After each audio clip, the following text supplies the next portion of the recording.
Bueno, buenas noches a todos.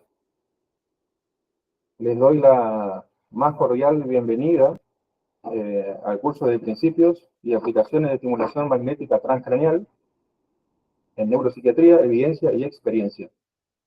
Es un honor para mí saludarlos en esta primera reunión. Soy el doctor Daniel Navarro, médico psiquiatra, vicepresidente del capítulo de neuromodulación de la Asociación Argentina de Psiquiatras y director de este curso junto al doctor Leandro Piedemonte.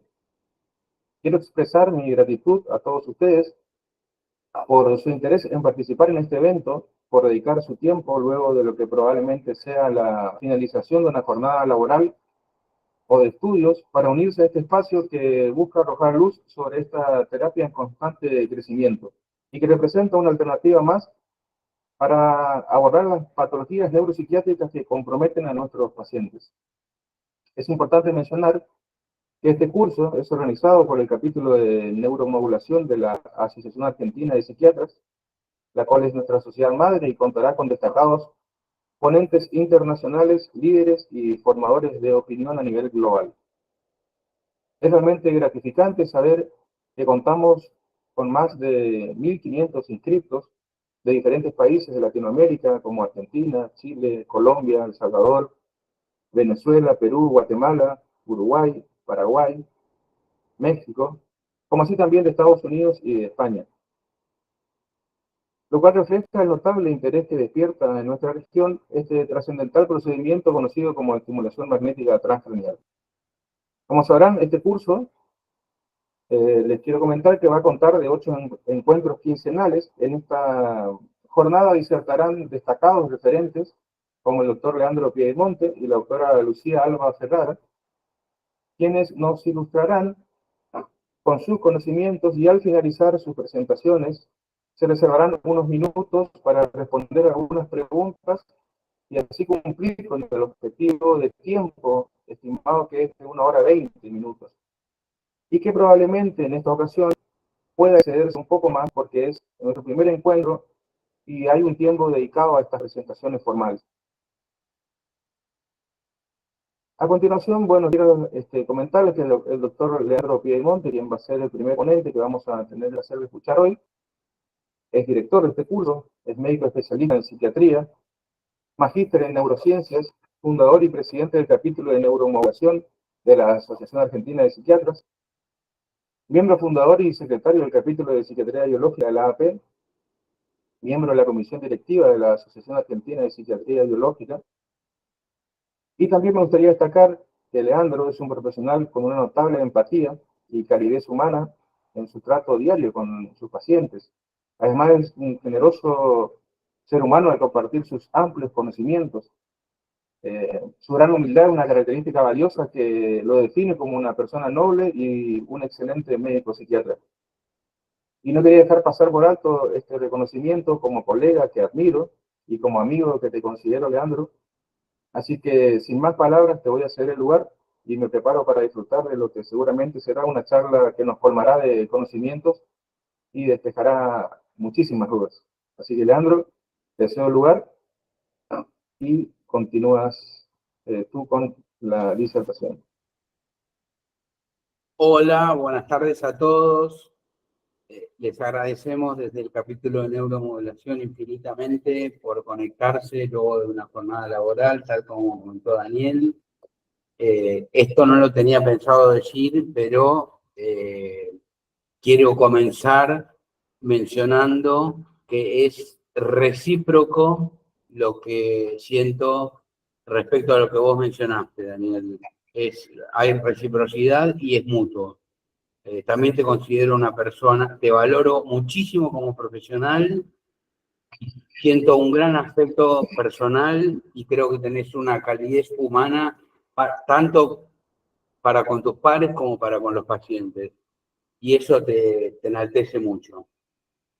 Gracias. Bien, el capítulo de neuromodulación se fundó hace 3 años y tiene como espíritu la difusión dentro de la comunidad científica como la divulgación en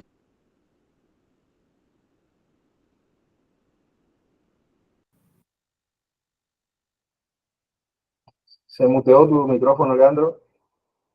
Activa tu micrófono, por favor. Son abordajes terapéuticos que implican aplicar en el tejido neural estímulos físicos, es decir, electricidad o ondas magnéticas, en forma selectiva, en estructuras bien seleccionadas.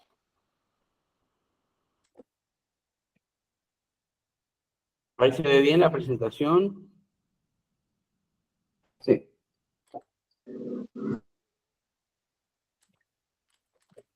Hay gente en la sala de espera, Daniel. Sí, lo voy admitiendo, lo voy cargando a medida que van apareciendo. Bien. Que son técnicas que implican la modulación en más o en menos del tejido neural, ya sea central o periférico, para aliviar dolencias de diferente índole. También en algunos casos se puede mencionar la salvedad de la neuromodulación química, que es la administración de volúmenes ínfimos de fármacos como baclofeno o morfina directamente en el líquido cefalorraquídeo para no inundar y encharcar a los pacientes de fármacos. ¿Se escucha bien? Sí, se escucha bien. Bueno. Sí. El curso, como bien mencionaba Daniel, consta de 8 encuentros en el que vamos a contar con disertantes de muy reconocida trayectoria, como el doctor Joan Camprodrón, de la Universidad de Harvard, que lidera el Departamento de Neuromodulación del Massachusetts General Hospital, y nos va a ilustrar sobre la correlación clínico-biológica entre los circuitos biológicos y las manifestaciones clínicas, la correcta selección de los pacientes, cómo diseñar un protocolo y abordar a un paciente con neuromodulación y cuáles son las consecuencias de la misma, tanto desde el punto de vista de las respuestas biológicas como desde lo fenomenológico. El doctor Patricio Riva Pose, también un compatriota nuestro, líder de opinión a nivel mundial en depresión refractaria, va a hablar de depresión y ansiedad. Vamos a contar también con la participación de una conferencia del doctor Gabriel Derauskin, uno también de los más renombrados profesionales en el ámbito de la neuromodulación desde Texas, San Antonio. El doctor Matías Bonani, que es el pionero y gran referente en Argentina en lo que es estimulación magnética transcraneal, que va a hablar de esquizofrenia y trastorno obsesivo compulsivo. Va a haber una charla sobre el uso de TMS en dolor neuropático, que es una indicación que ha demostrado eficacia y una gran respuesta y beneficio para los pacientes. Se va a hablar sobre rehabilitación post-accidente cerebrovascular. Una charla va a ser estrictamente clínica y otra que va a estar a cargo del doctor Máximo Zimmerman de INECO y otra desde México, que va a estar a cargo del doctor Fiacro Jiménez Ponce, que va a mostrar sus propias investigaciones. Va a estar más focalizada en los hallazgos biológicos de los cambios que produce el TMS en los pacientes post-ACV desde el punto de vista imagenológico por mecanismos neuroplásticos a través de diversos procesos epigenéticos. Se va a abordar el tema de autismo y deterioro cognitivo y de adicciones, que van a estar a cargo de la doctora Ruth Alcalá desde México y el doctor Julián Reyes. Hoy vamos a hacer una introducción general. Yo, la verdad, si esperaban gráficos complejos y cuadros y tablas, no es lo que van a encontrar en mi charla. Va a ser un pantallazo general para que empiecen a familiarizarse con el concepto de neuromodulación. Y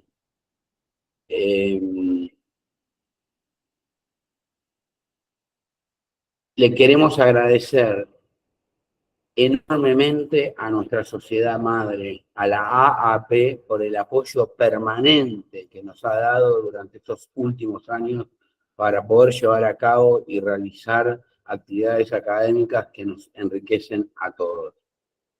Además, les agradecemos infinitamente a aquellos auspiciantes que nos dieron su aval académico, como el Instituto de SI, el INAR, la Asociación Argentina de Psiquiatría, la Asociación Argentina de Neuromodulación, la Asociación Argentina para el Estudio del Dolor, el Instituto de Cognitive Science de México, el Hospital Tovar y diferentes instituciones, tanto académicas como asistenciales, que respaldan y le dan más sustento a esta modalidad que en otras latitudes es ya un método electivo y inclusive en Brasil, en los hospitales públicos uno puede encontrar 12 equipos de estimulación magnética y sin embargo en nuestro país hay gente que desconoce que existe o las auditorías de las financiadoras de salud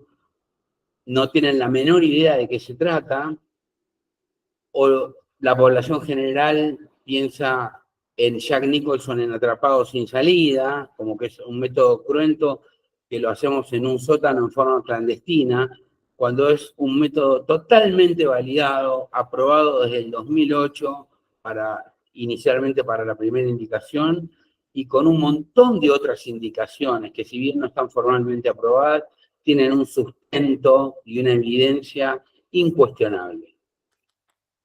Bien, últimamente todos escuchamos y nos llenamos la boca hablando de la interacción gen-entorno, que no es otra cosa que lo que ya había descrito Sigmund Freud hace 100 años, en otras palabras. El modelo en el que nos basamos hoy, el paradigma que consideramos que es el más atinado, es el biopsicosocial, que es considerar a la psiquis como el interjuego entre lo biológico, lo psicológico, lo vincular, lo personal, lo cultural, lo social, hasta lo religioso. Y la modificación o la actividad de alguna de estas esferas tiene influencia en las demás, están completamente interrelacionadas. Estamos en plena transición de cambios de paradigmas. Uno es el del clásico localizacionismo, que nos decía que había un área del cerebro que tenía una función, al de la conectividad, donde ya empezamos a hablar de que las funciones están más vinculadas a circuitos que involucran distintas estructuras. Y el otro es el de la sindromología, donde los manuales estadísticos y diagnósticos nos... ¿Puedo mutearse, por favor? Realmente se da cuenta de que...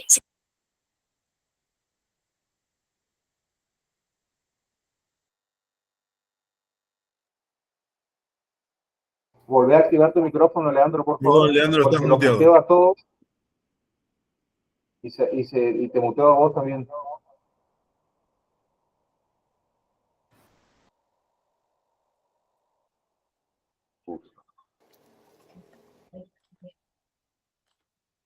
¿Se ve bien? Sí, se ve bien, se escucha bien. Bien, bueno.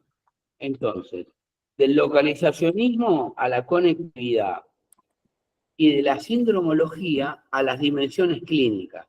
Es decir, acá nosotros podemos observar en el cuadrante inferior derecho los síntomas que, digamos, son criterios para que se configure un episodio depresivo. Doctor, discúlpeme, no se ve. Perdón, hay una Porque persona que alguien está compartiendo su propia pantalla. Daniel, ocupate de eso. A ver. O fija o elimina a la persona que está haciendo eso. ¿Alguien está con- Antonieta Bertolo tiene fijada la Si no, pantalla. Leandro, lo que vos podés hacer es volver a compartir y ahí la sacás a ella directamente. Manejando eso, Daniel, ahora. Daniel, ¿me fijás a mí o la eliminás a esta persona?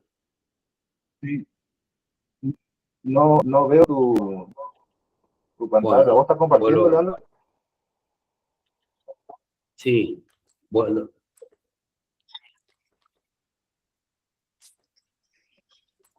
¿Ahí se ve? No, No aún, sí, la otra pantalla. Dejo Habría de que compartir. eliminar a... Claro, deja de compartir. Eliminar a esa persona directamente. Directamente eliminar a esa persona, Daniel. A ver. Antonieta. Antonieta, sí. Ahí ya no está más.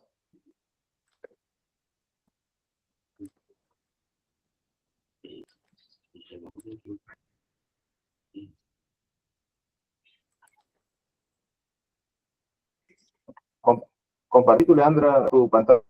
Estamos de Ahí regreso. está. Entonces, bueno, y estamos mirando el concepto de la, si bien es muy criticado el DCM, con argumentos sólidos, no podemos dejar de reconocer que de algo nos ha servido y que lo usamos, y que nos permite compartir una jerga y comunicarnos, sobre todo en el ámbito de la investigación. Pero bien, ahora, si uno intenta correlacionar un circuito que involucra distintas estructuras difusamente distribuidas en el cerebro, con un síndrome totalmente configurado, no lo va a lograr, digamos, es una tarea utópica. Ahora bien, si uno intenta identificar la correlación entre circuitos que involucran estructuras importantes y dominios sintomatológicos, dimensiones clínicas, ya eso es más factible y es lo que se está llevando a cabo y es el fundamento que le está dando el lugar a la estimulación magnética transcraneal para el abordaje de diferentes entidades neuropsiquiátricas. Por ejemplo, el estado de ánimo depresivo, sabemos que hay una estructura crucial que forma un circuito que es el área subgenual, el área 25 de Brodmann.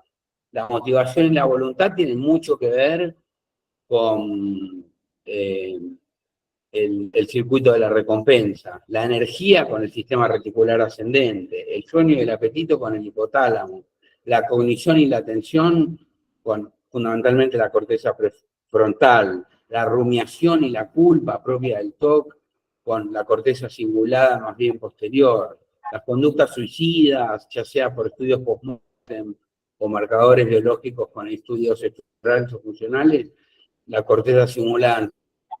Entonces, uno puede correlacionar estructuras que forman parte de circuitos con dominios sintomatológicos, de manera tal que la neuromodulación actúa sobre circuitos, no sobre una estructura puntual. Y, en base a lo mencionado, tenemos que contemplar un modelo transdiagnóstico.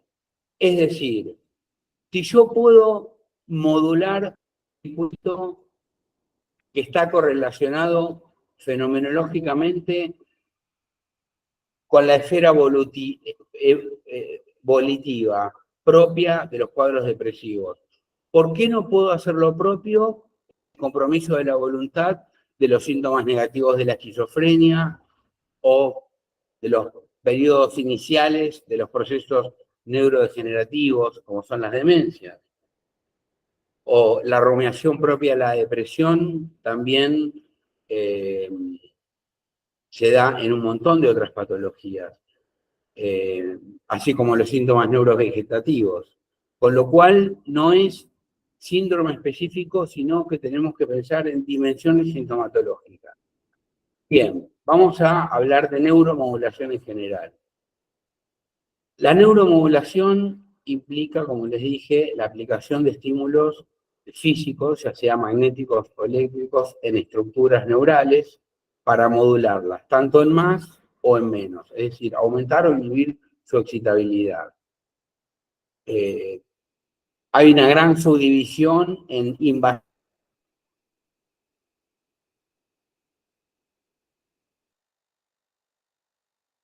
Doctor, está Está muteado, silenciado. doctor.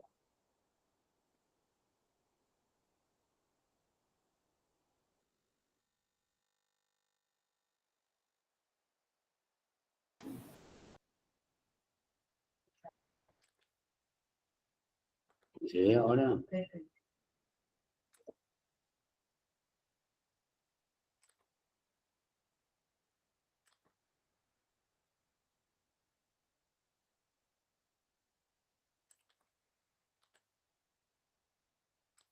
Bien, la estimulación cerebral profunda, que implica el implante de electrodos en las profundidades del cerebro que emiten una radiofrecuencia de manera continua, que están conectados por un cable a un generador de pulso que se implanta generalmente a nivel subclavicular y emite una radiofrecuencia en distintos blancos. Se tiene que planificar el blanco y la trayectoria en base a lo que se llama la cirugía estereotáctica, que es lo que ven en el cuadrante superior derecho de la parte invasiva, que es un marco estereotáctico que en función de los tres planos del espacio, el sagital, el frontal y el axial, y teniendo en cuenta un punto de referencia imaginario, que es el que está exactamente en el medio entre la comisura blanca anterior y posterior, el punto intercomisural, uno puede determinar el blanco a estimular tantos milímetros, lateral, superior o inferior, anterior o posterior a este punto, y implantar el electrodo en la estructura diana, el blanco. Para algunas patologías, como ser los movimientos anormales, esto ya es un tratamiento electivo que en Buenos Aires, por ejemplo, se lleva a cabo de forma semanal desde hace 20 años. Y es una técnica que le ha valido la nominación al premio Nobel al doctor Alim Benavid. Así que estamos hablando de algo que los chicos de primer año de medicina, cuando abren el libro de neurología, ya lo ven como un tratamiento. Lo mismo pasa para temblor y para distonía.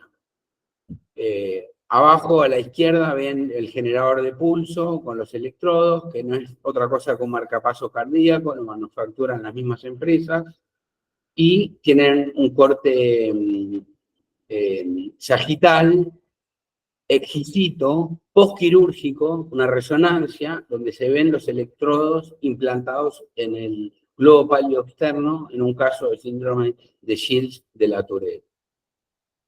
Para psiquiatría, no hay aprobaciones formales, sí, sigue en investigación, pero hay muchísima experiencia. Ya en el año 1999, por primera vez, el doctor Barnutin en Bélgica implanta la cápsula interna de electrodos para tratar 6 pacientes con trastorno obsesivo compulsivo y en el 2005 publica un seguimiento a 6 años. Ahí empieza la era de la neuromodulación en psiquiatría invasiva. En términos de depresión, hay varios blancos. El doctor Patricio Riva Pose, del grupo de la doctora Ellen Mayberg, que ya desde el 2005 implantaron en el área 25 electrodos para su tratamiento, es un líder de opinión y lo realiza asiduamente cuando ya se agotaron todas las demás instancias. Hay otros blancos también, para la agresividad incoercible, pero no la del desalmado, la del psicópata, como mecanismo de control social. La del oligofrénico que se golpea la cabeza con la pared, está todo el día golpeando a los hermanos, para adicciones y demás. Como no están aprobadas, cuando se llevan a cabo es a través de una figura formal aprobada por las entidades regulatorias que se llama uso compasivo. Dentro de la no invasiva tenemos la convulsiva y la no convulsiva. La convulsiva está la terapia electroconvulsiva, está subutilizada en nuestro país por cuestiones de corte estrictamente ideológico y político que nada tienen que ver con lo científico, lo académico y lo asistencial. Es una de las herramientas más eficaces, no invasivas, no solo de la neuropsiquiatría, sino probablemente de la medicina en general. Se viene usando desde 1930, ya hace 100 años. Si se sigue usando es porque ha demostrado una eficacia insuperable para algunos casos como depresiones graves con ideación suicida, catatonía, manía aguda, especialmente. Después, más experimentalmente, la terapia magnética convulsiva y no convulsiva existen la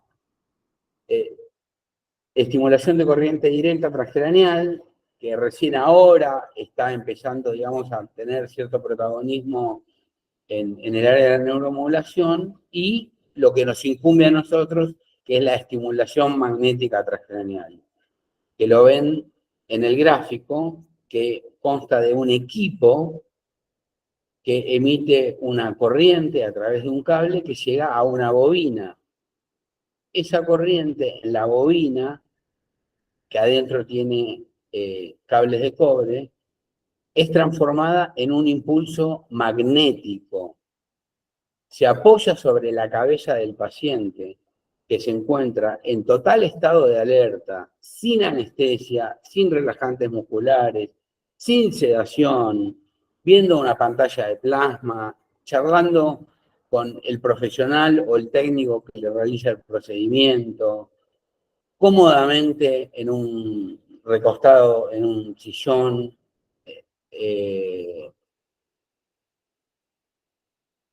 recibiendo un tratamiento que es muy bien integrado y extremadamente seguro, además de haber mostrado una gran eficacia. Este campo magnético viaja in eternum. Si yo envío un campo magnético, viaja ad infinitum. Puede atravesar plástico, tela, madera, hormigón armado, hasta que se encuentre con algún material conductor, como puede ser el titanio, el oro, el bronce o el tejido cerebral.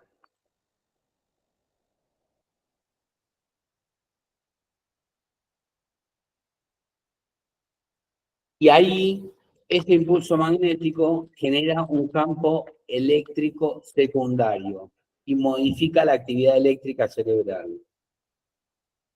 Bien, ¿cuáles son las indicaciones formalmente aprobadas por la FDA al día de la fecha para estimulación magnética transcranial? Trastorno depresivo mayor desde 2008, migraña aguda, son dispositivos más pequeños portátiles, porque no es preventivo. Es para mitigar esa explosión neurovascular cuando sucede. El trastorno obsesivo compulsivo, muy recientemente, en los últimos 2 años. La abstinencia a la cesación del hábito de consumir tabaco, está formalmente aprobada. Muy recientemente, el tratamiento del trastorno depresivo mayor en la población de adolescentes de 15 a 21 años, es incorrecto lo que dice ahí, 18 es a 21, y la depresión comórbida con ansiedad. Bien, esto a título ilustrativo. Las últimas guías canadienses de lineamientos y directrices sobre el abordaje y las líneas de tratamiento de los trastornos del ánimo y de ansiedad, publicadas recientemente en el 2024, ya empiezan a contemplar a la neuromodulación como una opción muy razonable una vez que otras instancias conservadoras se han agotado o que hay efectos adversos que son intolerables. Y explícitamente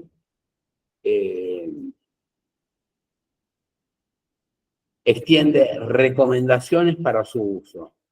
Se hace la gran pregunta en uno de esos apartados, que es ¿cuándo deberíamos usar la neuromodulación?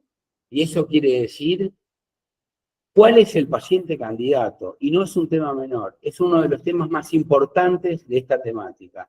La correcta selección del paciente candidato a beneficiarse. Es fundamental.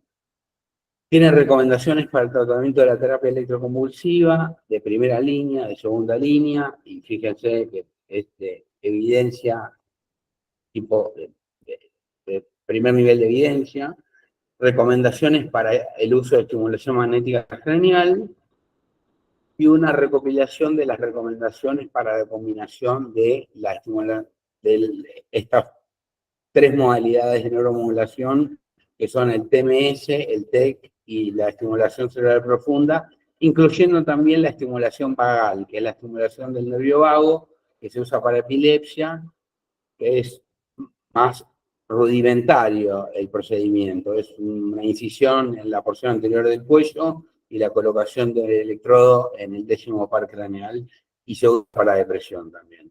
A título ilustrativo.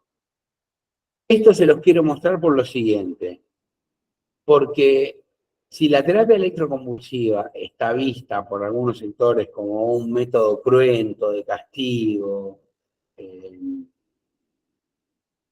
imagínense lo que debe implicar para estos sectores un tratamiento que implica un procedimiento más invasivo, o sea, realizar un orificio en la calota e implantar dispositivos en las profundidades del cerebro.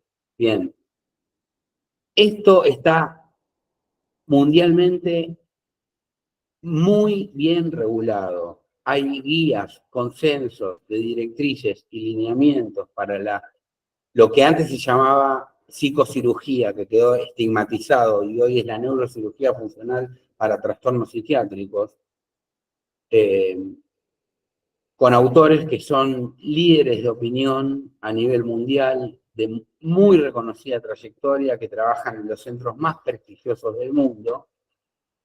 Son guías que están avaladas por las federaciones de neurocirugía funcional mundial, americana, europea, latinoamericana, asiático-australiana.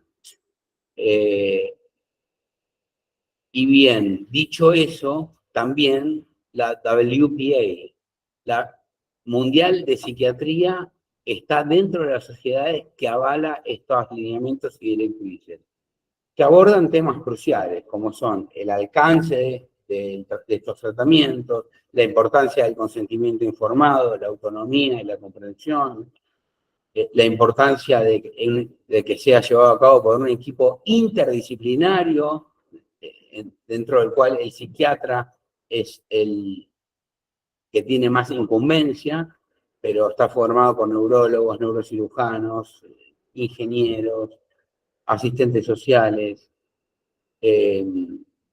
que su uso sea solamente para aliviar el sufrimiento y en presencia de patología y jamás para mejorar el rendimiento, para el enhancement, que sean indicaciones terapéuticas legítimas, que se asegure un seguimiento postquirúrgico de la evolución de los pacientes, que haya una evaluación exhaustiva previa a la decisión de la cirugía para cerciorarse que el paciente es candidato. Con lo cual estamos hablando de algo que está muy bien regulado y se hace asiduamente con muy buenos resultados, en forma segura, eficaz y además con reversibilidad y ajustabilidad, porque estos dispositivos se pueden programar, la frecuencia, el voltaje, el ancho de pulso, como si fuera la dosis de una droga, y se pueden retirar, con lo cual estamos hablando de procedimientos reversibles y ajustables, que le confieren seguridad y eficacia respectivamente. Bien, hay tres conceptos básicos en la neuromodulación que hay que tener en cuenta, que es que vamos a ir a abordar un circuito con estimulación magnética transcraneal, que para entrar a ese circuito necesitamos una puerta de entrada, que tiene que ser el blanco, nuestra diana, nuestro target, a dónde vamos a aplicar el impulso para modificar ese circuito. Y la dirección de la estimulación. Vamos a producir una estimulación, a incrementar la excitabilidad, o vamos a producir una inhibición. En líneas generales, el paradigma actual es que los impulsos a alta frecuencia estimularían y a baja frecuencia inhibirían. Con lo cual, por sentido común, uno pensaría que en un paciente que está deprimido utilizaríamos altas frecuencias porque el sistema nervioso está en baja. Un paciente que tiene ideas intrusivas, parásitas, con tendencia a la repetición propias del trastorno obsesivo compulsivo o un dolor neuropático con una hiperactividad del sistema nociceptivo, uno tendería a tratar de inhibir porque habría un exceso de actividad del sistema nervioso. Bien, esto es lo que les expliqué antes. Básicamente hay una corriente eléctrica y usamos un truco de la física, que es el principio de Faraday, que es transformar esta corriente en un impulso magnético para que atraviese la piel, el tejido celular subcutáneo, la calota, las meninges, llegue al cerebro y genere un campo eléctrico secundario, como lo ven a la derecha, en una estructura que forma parte de un circuito que involucra a otras estructuras, generando cambios a distancia, aunque el estímulo sea superficial, que depende también de la bobina que uno use, la profundidad o no. Pero en este caso se ilustra cómo un estímulo superficial termina generando modificaciones en las estructuras más primitivas, más arcaicas, reptilianas, en las profundidades del cerebro. Bien, los parámetros son la localización, que es el blanco que vamos a utilizar, la focalización y la profundidad, que depende de las bobinas. Cuanto más focal es más superficial, y cuanto más difuso es más profundo, y cuanto más focal es más superficial. La frecuencia que vamos a utilizar, la intensidad, que va a estar en función del equipo que utilicemos y del paciente individual, de su umbral, la intensidad, la cantidad de energía que le vamos a aplicar por cada impulso, y la duración. La duración implica cuánto va a durar cada sesión y cuántas sesiones va a tomar. Es decir, un protocolo para depresión tradicional es 20 o 30 sesiones durante 4 a 6 semanas, de lunes a viernes. Tradicionalmente dura 17 minutos una sesión. Hay métodos más. ¿Hay alguien que hay que mutear o eliminar, Daniel? Bien. ¿Cómo localizamos el blanco? Bien, nos basamos en la topografía craneana. ¿Qué hacemos? Vamos a el área motora primaria, identificamos la región que corresponde con la representación del homúnculo de Penfield, que correlaciona con el movimiento del miembro superior contralateral. Un estímulo y generamos un movimiento en el brazo del hemicuerpo contrario. Ahí ya sabemos dónde estamos, no tenemos dudas porque hay una respuesta. El blanco para la depresión mayor y un montón de otras patologías, que es como el caballo de batalla, es la corteza prefrontal dorsolateral. Una metodología es ir 5 centímetros anterior al área motora correspondiente al miembro superior contralateral, y ahí inferimos que estamos en la corteza prefrontal dorsolateral. Más fidedigno aún y más precisión tiene la utilización de las coordenadas electroencefalográficas, siendo F3 la coordenada que corresponde con la corteza prefrontal dorsolateral. Es más fidedigna porque depende del individuo. Las 5 centímetros en países como Estados Unidos, que hay mucha diversidad étnica y pueden tratar un asiático o un afroamericano, se encuentran con cráneos de tamaño diferente, por lo cual algunos dicen, bueno, 6, 5, y esta es lo que más se usa. Desde ya que la tecnología ayuda. Esto es para mostrarles cómo se identifica el área motora. Se estimula un hemisferio y hay una respuesta en el brazo contralateral.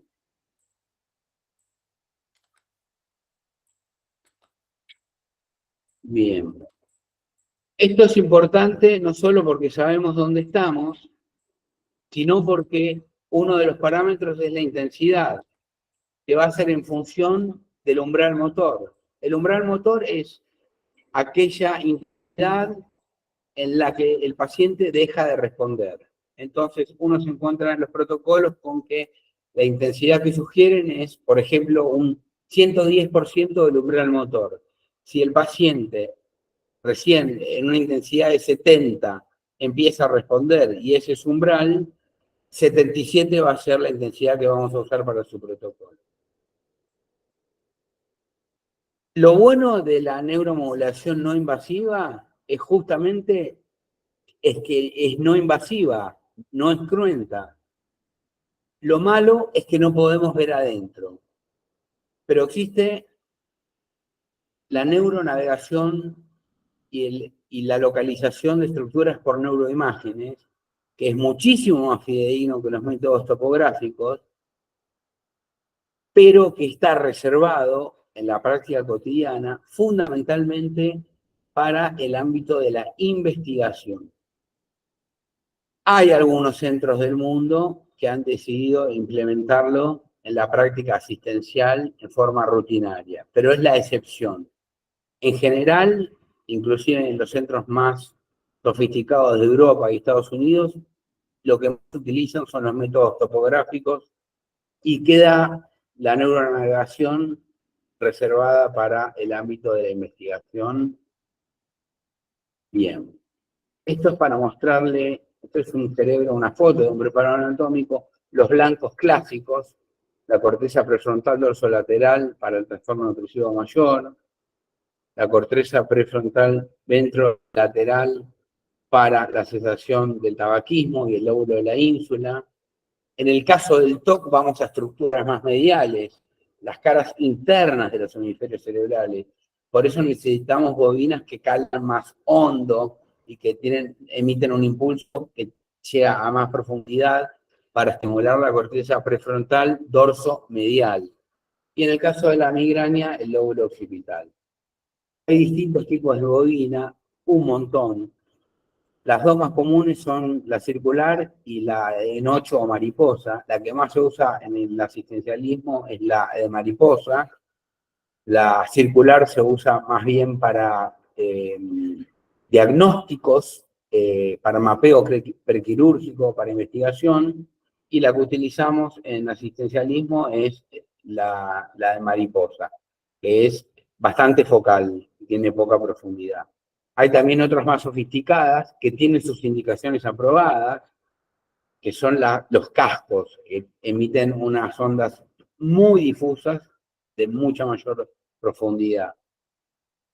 Bien, de manera tal que hay distintos tipos de estimulación. Los pulsos simples y apareados, que son diagnósticos y no nos incumben, y la estimulación repetitiva, que es la terapéutica, que es la que nos incumbe a nosotros, que puede ser a baja frecuencia para inhibir la actividad neural o a alta frecuencia para generar un estímulo de la misma.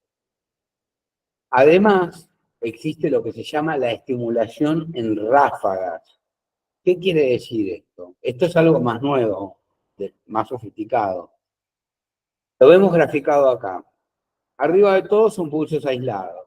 Después vemos un impulso por segundo, que es un hertz. Después 10 hertz, que es alta frecuencia.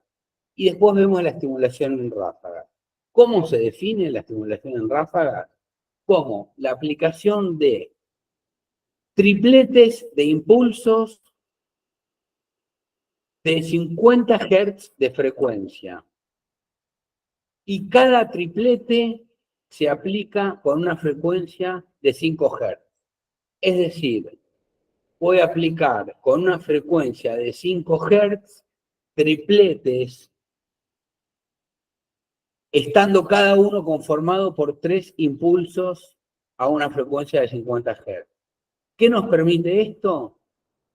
Que un tratamiento, una sesión de 40 minutos de duración se pueda realizar en 3 minutos, descargando la misma carga terapéutica.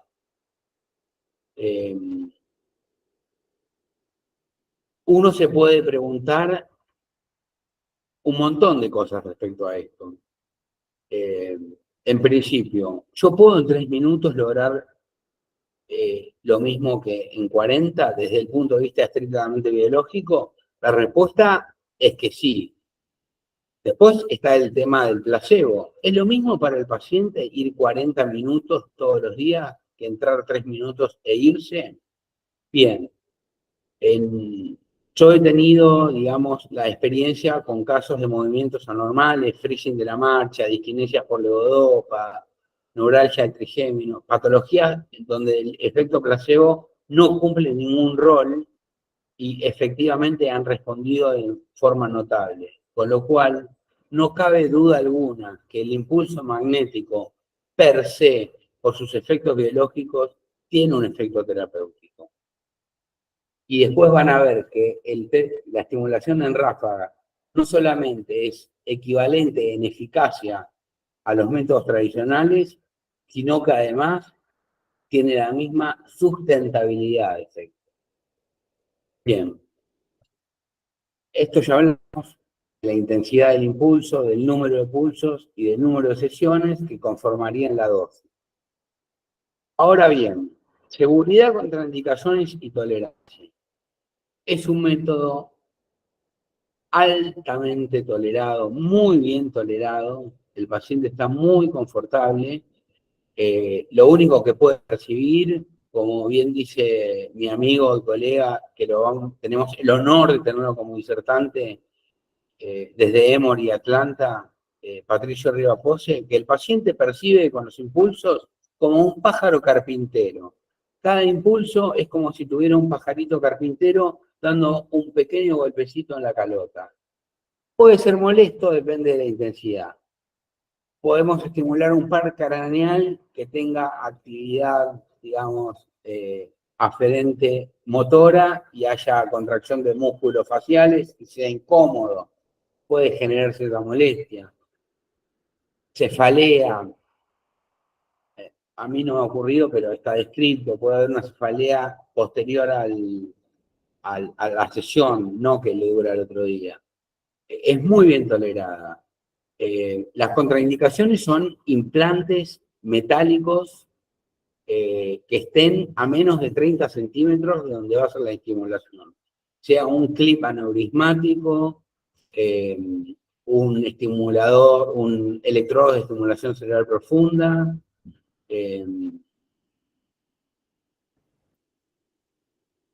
aunque hay coils para los aneurismas que están adaptados para estimulación magnética y no me consta con certeza absoluta, pero en el último congreso de APSA de este año escuché un simposio donde mencionaron que las 3 empresas, Boston Scientific, Medtronic y St. Jude Medical, que manufacturan electrodos de estimulación cerebral profunda, están produciendo productos que son compatibles con la estimulación cerebral magnética, lo cual sería un gol de media cancha, poder combinar ambos tratamientos. ¿Y cuál es el efecto adverso temido? El más temido que está descrito, las convulsiones. Pero no hay que tener temerosidad. Primero por la prevalencia. es muy poco frecuente, realmente es muy poco frecuente. Yo he hablado con colegas que realizan este tratamiento hace 20 años, todas las semanas, y nunca tuvieron la experiencia.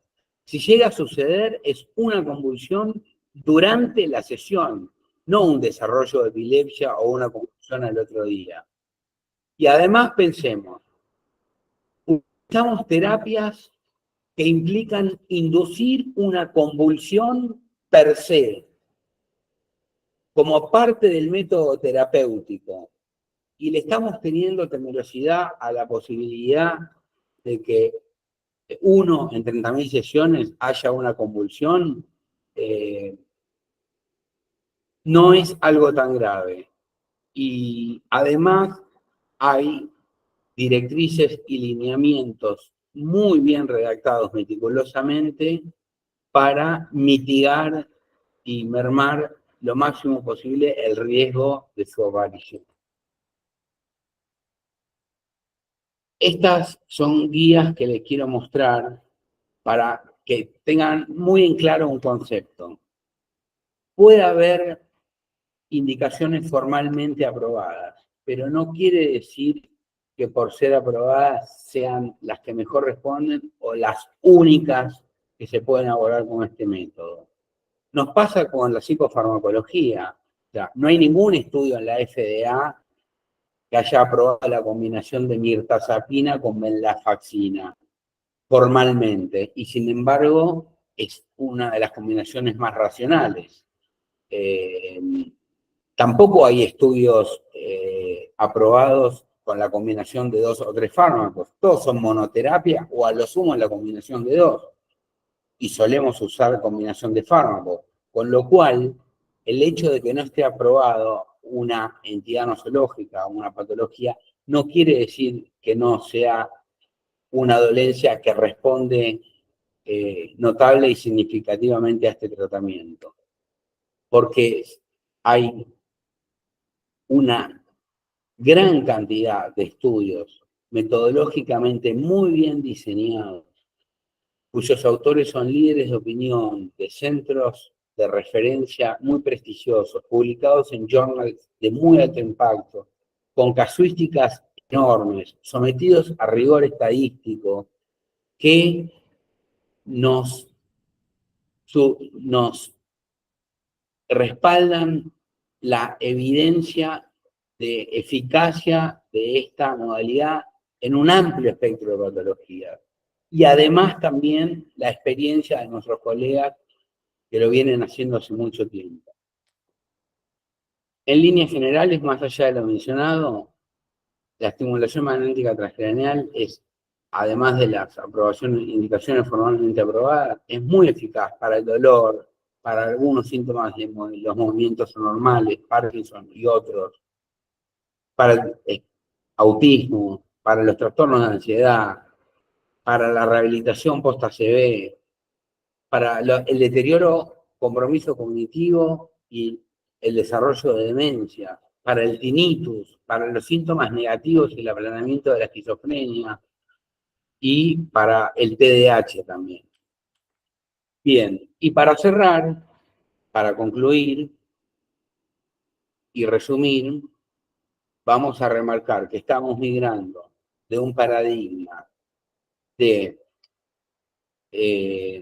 síndromes a dimensiones sintomatológicas y de localizacionismo a conectividad, que el TMS tiene uso diagnóstico y terapéutico, que hay parámetros de estimulación, digamos que ahí está el expertise, no en realizar el procedimiento, no es clipar un aneurisma o extirpar un tumor del ángulo pontocerebeloso. Es fácil poner la bobina.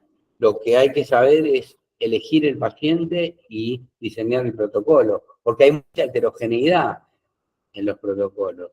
Que hay 6 indicaciones formalmente aprobadas, esto está obsoleto, dice 4, que es altamente seguro, bien tolerado y eficaz, y que hay mucha evidencia de experiencia de eficacia, tolerancia y seguridad en un amplio espectro de condiciones más allá de aquellas indicaciones formalmente aprobadas.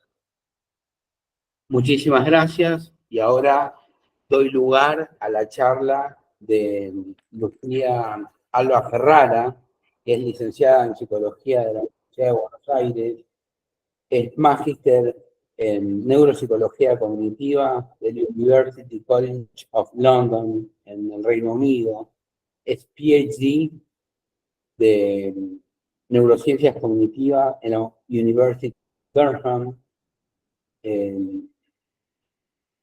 hizo un postdoctorado en el Department of Psychiatry and Behavioral Neurosciences de la University of South Florida, otro postdoctorado fellow en la Stanford Research Institute en Estados Unidos, y luego recibió una beca de repatriación por el CONICET, donde actualmente se desempeña como investigadora adjunta en el laboratorio donde abordan estudios en neurociencias y sistemas complejos. Y nos va a hablar de neurofisiología del TMS y nos va a hablar de líneas de investigación originales, producto de su trabajo y de su equipo de trabajo.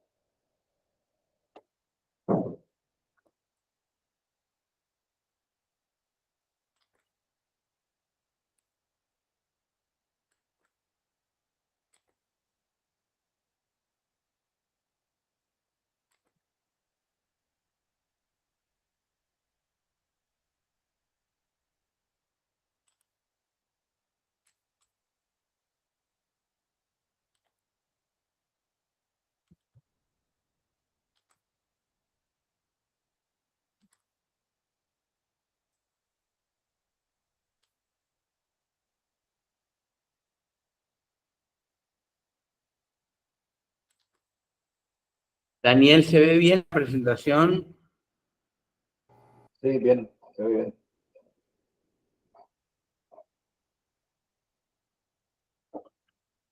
Hola, buenas noches. Bueno, muchísimas gracias a todos los presentes y en especial al doctor Piedemonte por la presentación tan amorosa y por haberme invitado a dar esta charla. Es para mí un honor formar parte de este grupo. Así que te agradezco muchísimo a vos, Leandro, y bueno, a todos los presentes que ya me imagino que es tarde y se quieren ir a casa, pero vamos a tratar de hacer la charla lo más animada posible. Así que bueno, les vengo a contar un poco lo que es mi experiencia como investigadora con la estimulación magnética transcraneal. Bien, vamos a repasar algunos conceptos muy brevemente. Tenemos que pensar que el TMS crea un campo magnético induciendo leves corrientes eléctricas en el cerebro y que estas corrientes interrumpen momentáneamente el funcionamiento normal del área cerebral alcanzada. Estoy hablando del funcionamiento normal, si es que lo aplicamos, por ejemplo, para hacer investigación en neuropsicología, pero también cuando el cerebro tiene un funcionamiento aberrante, como es en el caso de la patología, nosotros podemos interrumpir esos circuitos aberrantes con el TMS. Esto lo que nos va a permitir hacer es testear el rol crítico causal de un área del cerebro en una conducta o en una tarea determinada, y lo vamos a ver con más especificidad en las próximas diapositivas. Algo que hay que tener en cuenta respecto del TMS en comparación con otras técnicas que usamos los que hacemos neuroimagen es la resolución, tanto espacial como temporal. Cuando hablo de resolución, quiero decir qué tan precisa es esta técnica en lo espacial. Eso quiere decir en estimular una región en particular. Y cuando hablamos del TMS, lo que podemos ver es que no vamos a llegar a la dendrita o la neurona o la sinapsis en sí, pero sí que vamos a hablar de áreas del cerebro muy sucintas, targets que son bastante pequeños. Y dentro de lo que es la resolución temporal, qué tan preciso es una técnica que tiene muy buena resolución temporal. Podemos estar hablando en la franja de milisegundos o segundos que tarda en hacer este efecto de interrumpir los potenciales de acción. Voy a repetir un poco lo que sería la localización de los targets. Y acá tenemos que tener en cuenta que podemos tener diferentes estrategias. Una de ellas sería la localización funcional, como bien mostró Leandro, en donde lo que se busca es poner la bobina por sobre la corteza motora, por ejemplo, y tratar de ver si hay algún movimiento, por ejemplo, de los dedos. Siempre esto tengan en cuenta que los movimientos se van a dar contralaterales al lado donde yo estoy poniendo la bobina para estimular, porque hay decusación de fibra. También si yo apoyara el TMS, la bobina, sobre la corteza visual primaria, lo que podría tener son fosfenos, que son como pequeñas lucecitas que se ven simplemente por estimulación. Esto siempre lo cuento porque cuando yo me hacía TMS a mí misma como investigadora, la primera vez que me hablaron de los fosfenos esperaba ver fuegos artificiales. No, es más bien apenas unos puntitos lumínicos como cuando alguien se hace mucha presión en el ojo o cuando le dan un golpe en el ojo. También podemos tener una localización manual, más o menos sabemos, medimos como puede ser con 1 centímetro la cabeza de oreja a oreja, vemos que en la mitad más o menos tendríamos el vértex y sabemos más o menos que 4 o 5 centímetros encima de las orejas, si estoy en la línea media, estaría en, por ejemplo, la cisura de Rolando. Pero para ser mucho más precisos, y esto sí que es prácticamente imprescindible en la investigación, lo que tenemos es una localización mediante neuronavegador. El neuronavegador funciona más o menos así. Tenemos este sistema, que ustedes lo pueden ver en la imagen, en donde se le colocan a las personas unas pelotitas que van a estar diciendo las coordenadas precisamente de dónde está el cerebro. Para poder hacer neuronavegación es muy importante tener en cuenta que yo tengo que tener una imagen de resonancia estructural del paciente. Entonces, a partir de esa imagen estructural, voy a marcar en la computadora cierta zona target que yo quiero estimular. Y mediante esta técnica, después lo que voy a hacer es dividir en coordenadas y con algunas marcas que se ven en la resonancia y que se ven a simple vista, como puede ser el puente de la nariz, los lóbulos de las orejas, voy a ir calculando en dónde estaría esa área específica en el paciente que quiero estimular. Bien, alguna pregunta que siempre nos hacemos es, ¿hay condición placebo o control en la estimulación magnética transcranial?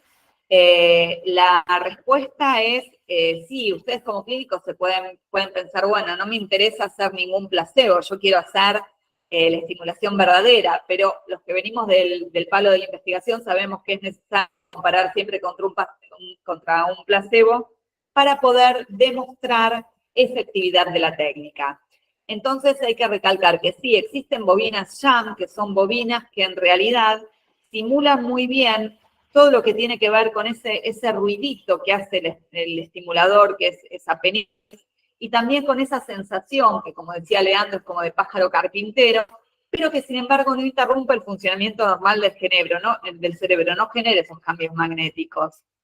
Hay formas más baratas de hacerlo, porque siempre comprar una bobina nada más que para hacer placebo a uno le da un poquito de lástima, sobre todo los que estamos cortos de recursos, que es apoyar la bobina dada vuelta o poner la bobina desconectada y hacer como si hacer el simulacro de estar usándola. Claro que, por ejemplo, si uno tiene un participante del estudio de investigación que es inteligente, enseguida se va a dar cuenta cuál es la condición placebo y la que no, porque no va de repente a sentir ese pequeño sonido o los twitches que muchas veces aparecen cuando yo toco un área en donde hay mucho nervio, que sí se siente con la estimulación real.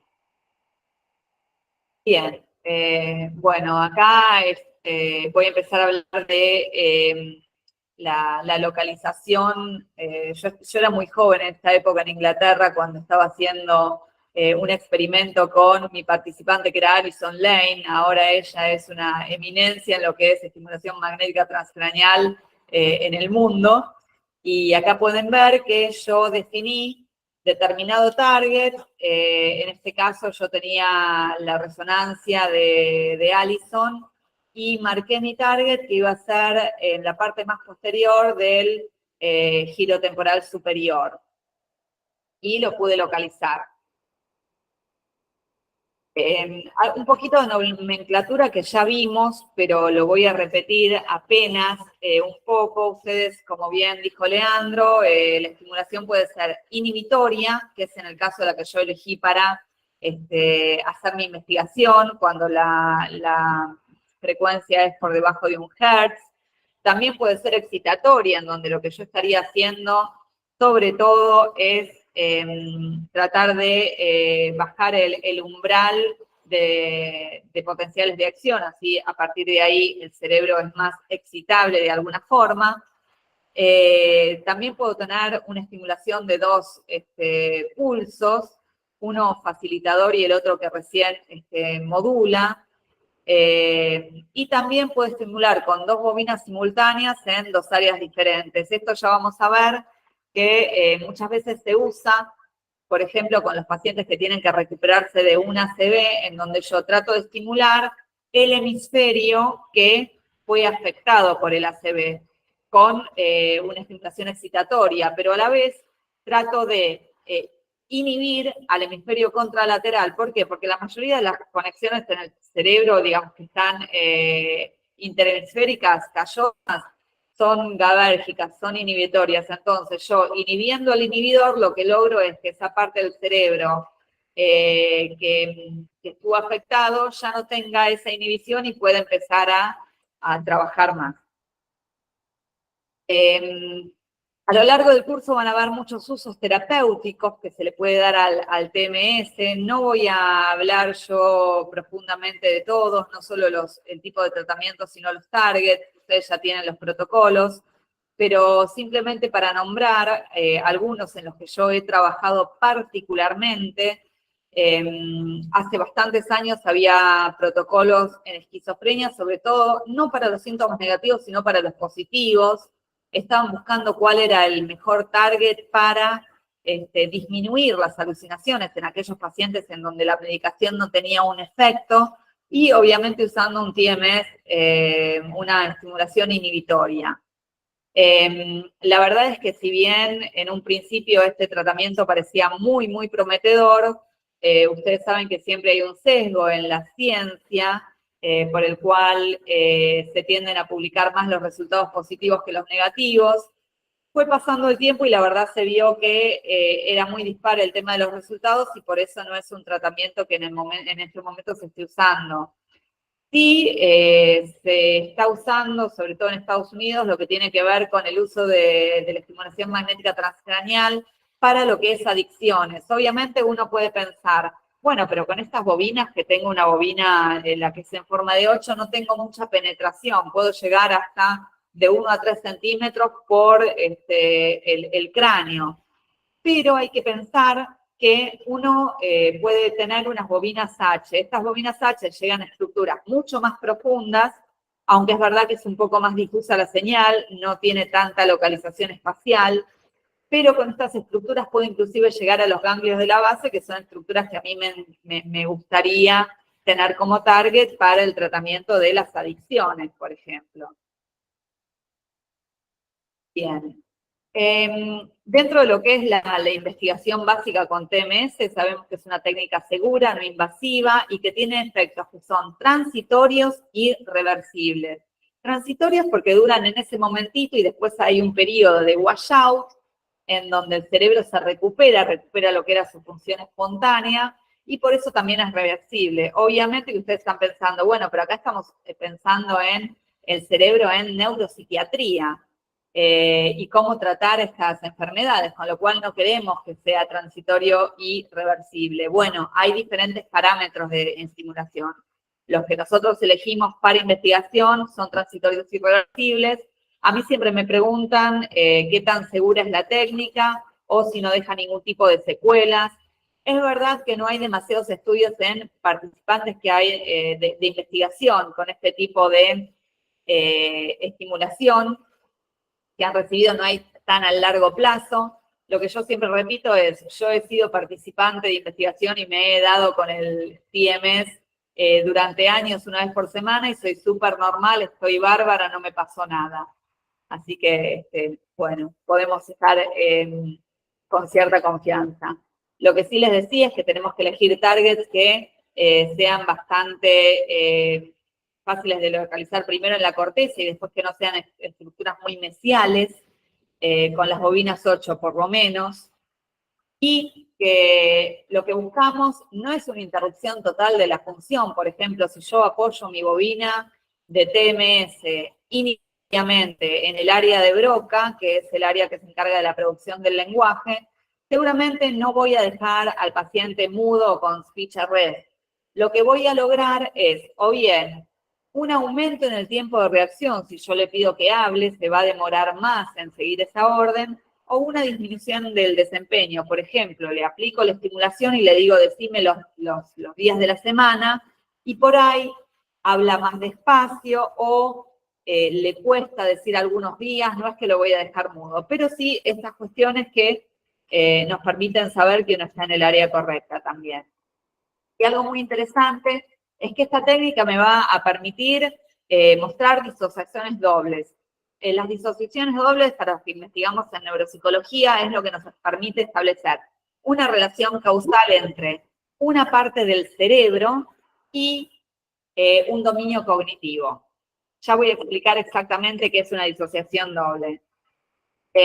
Por ejemplo, imagínense que yo quiero probar que el hipocampo se encarga de la memoria episódica y la amígdala de la respuesta emocional fisiológica.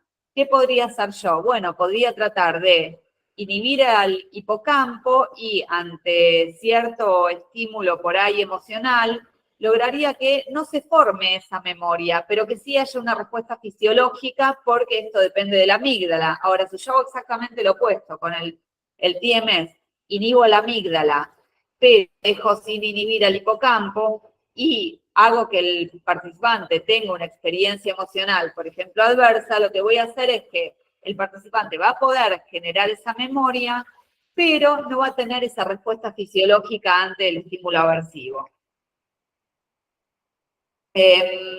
Bueno, para probar este tipo de disociaciones, y yo que siempre investigué en lenguaje, me propuse investigar, y esto es un ejemplo de uno de los estudios que hice, el lenguaje y el lenguaje emocional. Sobre todo lo que tiene que ver con la prosodia, que es el tono de voz. No lo que se dice, sino cómo se lo dice. Si la voz se siente, por ejemplo, triste o contenta. Es una información que es muy relevante y es muy necesaria para establecer una comunicación sana. Ustedes seguramente habrán experimentado alguna vez que por ahí por mensaje de texto no escuchan la voz y no saben si les están diciendo una ironía, si la otra persona está enojada, si está contenta. Falta eso para interpretar el mensaje. Entonces la prosodia, este tono de voz emocional es muy importante para la comunicación. Y yo quería, de alguna forma, demostrar que así como las cuestiones más lingüísticas, verbales, ocurren predominantemente en el hemisferio izquierdo, en las áreas de Broca y de Wernicke, cuando nosotros hablamos de esta decodificación del tono de voz, se iban a producir en áreas homólogas, las mismas regiones, pero del hemisferio opuesto, del hemisferio derecho. Y eso fue lo que traté de hacer mediante un experimento. Claro que esta duda a mí me vino porque en los experimentos de neuroimagen lo que se ve es una gran activación bilateral periciliana con este tipo de tareas. Para eso dije, bueno, voy a ir al método de lesión que me permite establecer una relación causal. Me va a permitir inhibir un área y ver si esa inhibición impacta en la habilidad que tenga el sujeto en, por ejemplo, decodificar el tono de voz. Que fue exactamente lo que hice. Elegí para esto un tipo de paradigma, una tarea, que eran oraciones con significados emocionales tristes o alegres, en tonos emocionales que por ahí estaban dichos en voz triste o alegre también. A veces el tono era congruente, una voz alegre con un tono alegre, y a veces podía no ser congruente, que el significado y el tono de voz tuvieran una oposición. Por ejemplo, si alguien dice con una voz muy triste, me gané la lotería, la voz es triste, pero el significado es alegre. Lo que tenían que hacer los sujetos básicamente era tratar de decodificar en una instrucción la tarea semántica, ignorar el tono de voz, es decir, si el significado de la oración era alegre o triste, y en el otro momento de la tarea hacer lo contrario, ignorar el significado de la oración y decir si el tono de voz era alegre o triste. Mientras yo elegí como mis zonas target una estimulación inhibitoria en el giro temporal superior derecho, después en el izquierdo, y también tenía la condición esta de Sham, que es como el placebo. Acá les dejo los parámetros de estimulación por si les interesa.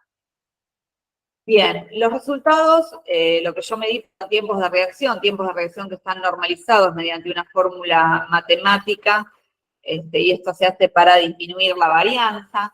Y lo que pude observar es que había una interacción entre el lado en el que yo aplicaba la estimulación inhibitoria del TMS y la tarea. Lo que pueden ver acá en este gráfico es que exactamente cuando la tarea era de prosodia, había una gran diferencia con si yo aplicaba el TMS del lado izquierdo, que no es predominante para la prosodia, los tiempos de reacción seguían sin ningún problema, pero cuando yo ponía del lado derecho, que es la zona putativa de la prosodia, esto me hacía tener tiempos de reacción mucho más elevados. Interesante, cuando yo quise hacer lo mismo con la tarea semántica, lo que vi es que ambas estimulaciones, tanto la del lado derecho como el izquierdo, hacían que el tiempo de reacción fuera mucho más elevado en comparación con la simulación. Así que bueno, ahora les voy a contar un poco las conclusiones de este estudio, ¿no? Pudimos demostrar mediante esta investigación que las regiones temporales izquierdas no son imprescindibles para la tarea de la prosodia, del tono de voz en sí. La región derecha sí es imprescindible y si la inhibimos hacemos que los tiempos de reacción sean más elevados. Por otra parte, también tenemos que decir que con la tarea de semántica, si bien sabemos que el procesamiento semántico es putativo del hemisferio izquierdo, ambas estimulaciones hicieron que los tiempos de reacción fueran más elevados. Y esto lo interpretamos como que si bien la tarea era puramente semántica, era una tarea semántica sobre un contenido emocional. Y nosotros sabemos que hay dominancia derecha para lo que es el procesamiento emocional en general, con lo cual por eso ambos hemisferios son importantes. Bueno, acá simplemente les voy a dejar algunas referencias de algunos papers míos y de un libro muy interesante sobre la investigación en TMS, por si lo quieren chequear. Y también aprovecho para dejarles ahí mi email, si tienen dudas o me quieren escribir, por favor siéntanse libres, va a ser un gran placer poder conversar con ustedes. Así que bueno, les agradezco muchísimo y los dejo en excelentes manos ahora de Leandro.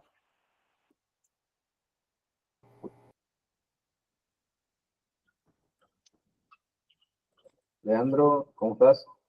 Hola, ¿qué tal, Daniel? Bueno, en honor al tiempo, sí, en honor al pasó tiempo, un poquito, pero es un poco lo que hablamos de que la primera vez nos íbamos a pasar un poco. Leandro, hay dos preguntas. sí, vamos a abordar un par de preguntas que son muy atinadas. Te digo Una pregunta. Una es de Roque Romero. Lela, sí.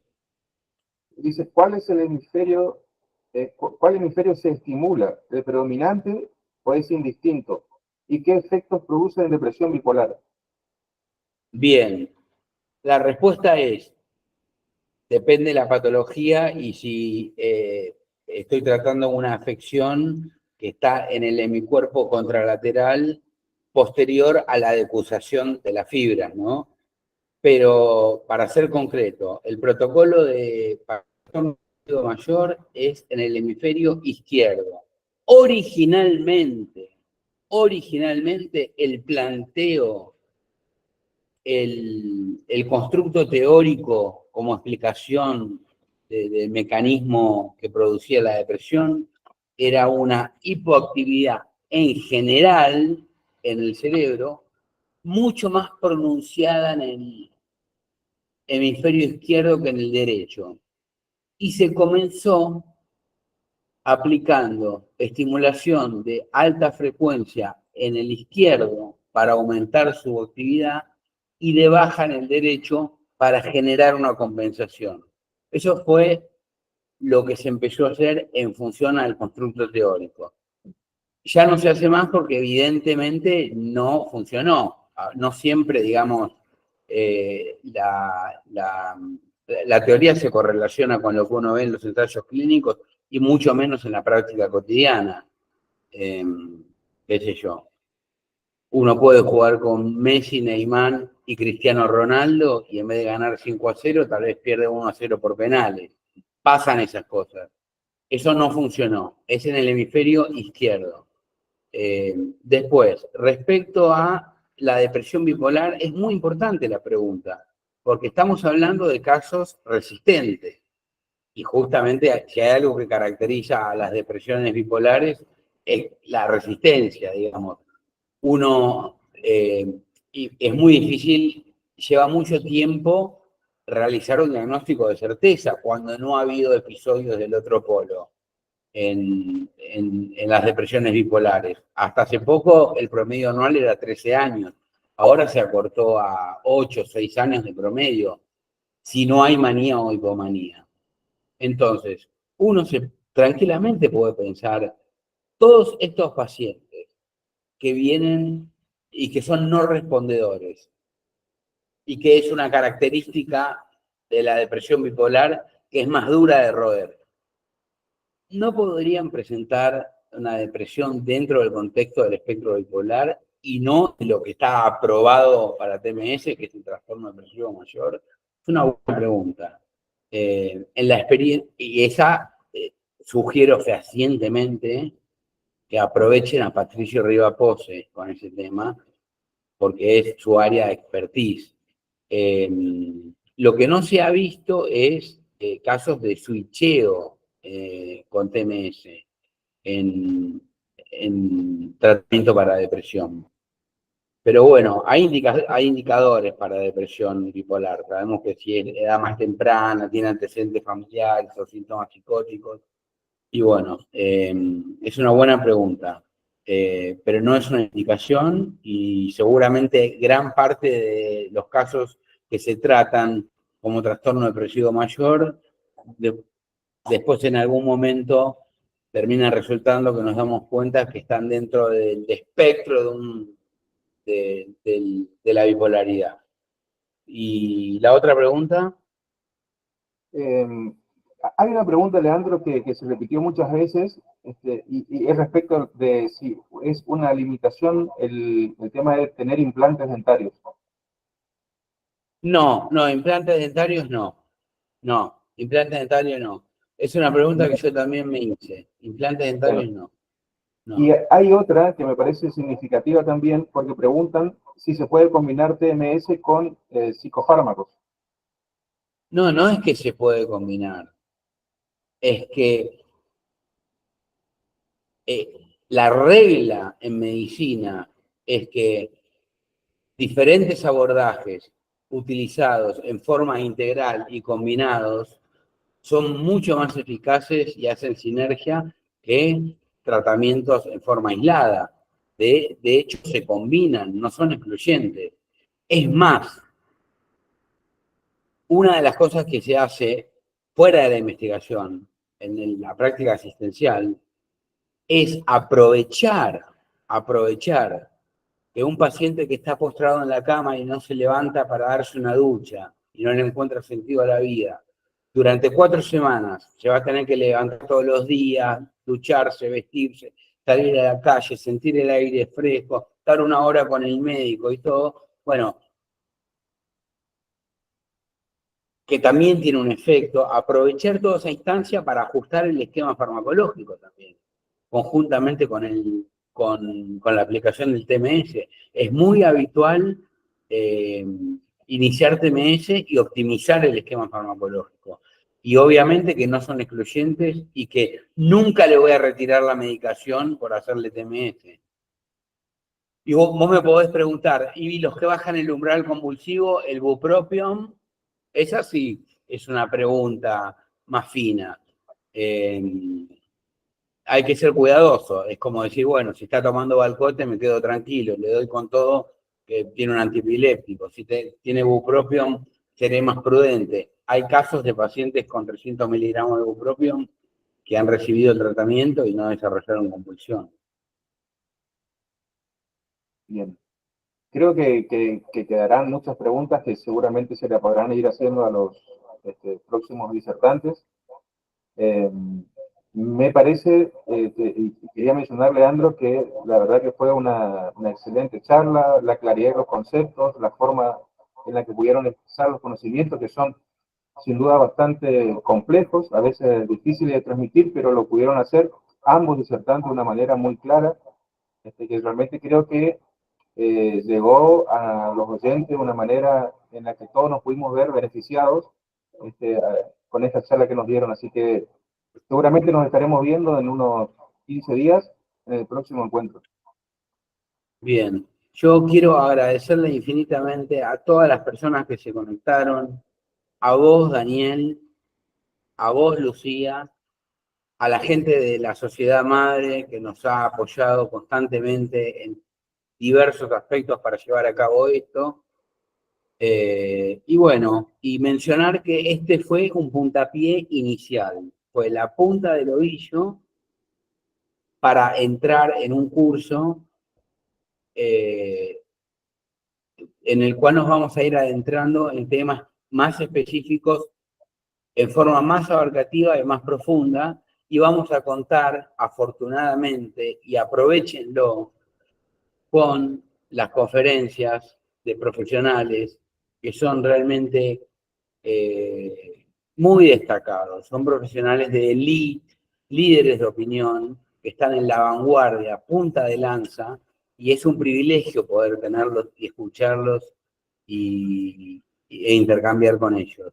Así que esta fue la introducción y a partir de la charla que viene empezamos a ver temas más específicos en más profundidad. Les agradezco infinitamente a todos los que se conectaron, espero que les haya resultado fructífero, que se hayan llevado algo que les sirva y que les haya resultado ameno el encuentro.